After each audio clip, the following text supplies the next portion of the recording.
I'm Trina Terrell Andrews. I am the CEO of the Cuban Heroes Basketball Centers, and I'm actually a member of Concord going on probably 10 years now.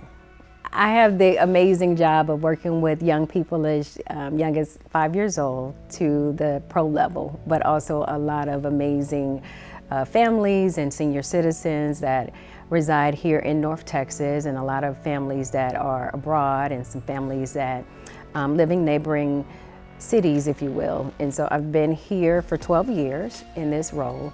Pretty much what I do is oversee the day-to-day operations of this facility. We're actually in the process of opening a second location in West Dallas. And so my job started here actually as a text message. One of my counterparts said, "Oh, can you manage this facility?" And I said, "No way, I don't know anything about basketball. The most I've done in sports is play kickball and PE.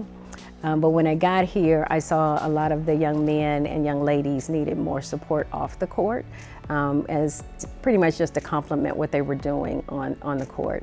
And so the cool thing about what we're able to do every day is do some very enriching programs, life lessons, for not just the kids, but their families as well. So today we actually are recipients of 2 refrigerators that we received from Whirlpool, and Senator Royce West decided he wanted to recommend us for this new initiative that they are doing, which is to provide nonprofits like ourselves the opportunity to continuously support families. So in May 2020, one of our counterparts came up with an idea. It was on the onset of the pandemic that we needed to give food to families.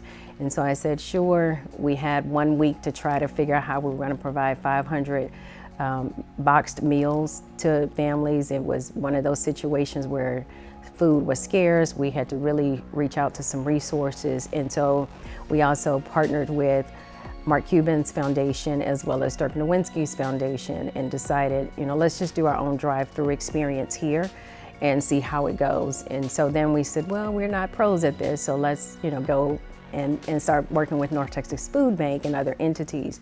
And so as a result of that, we also have created some other programs that have really helped our kids, from the grilling classes to the gardening classes. And so that has attracted the attention of Yes Dallas with Texas Health Resources and UNT Dallas. And so we've been able to now have 2 refrigerators here that our kids not only utilize for their cooking classes and grilling classes, but we also provide catered meals during the holidays for senior citizens, moms, dads, it runs the gamut.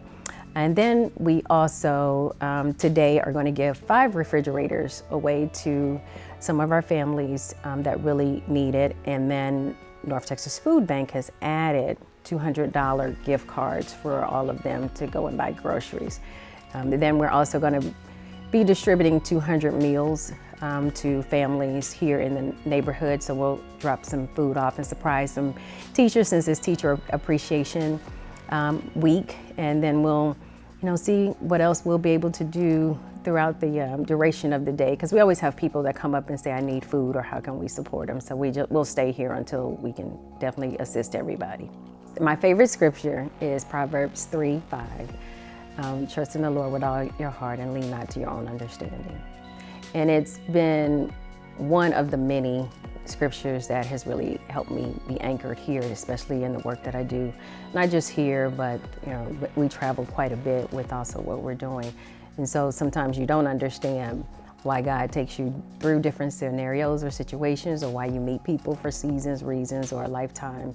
And so in that process of us going into very unique situations, we might not understand why we are still living in 2022 and some people don't have food or have access to food or resources, or why is there limited exposure and limited resources in certain neighborhoods.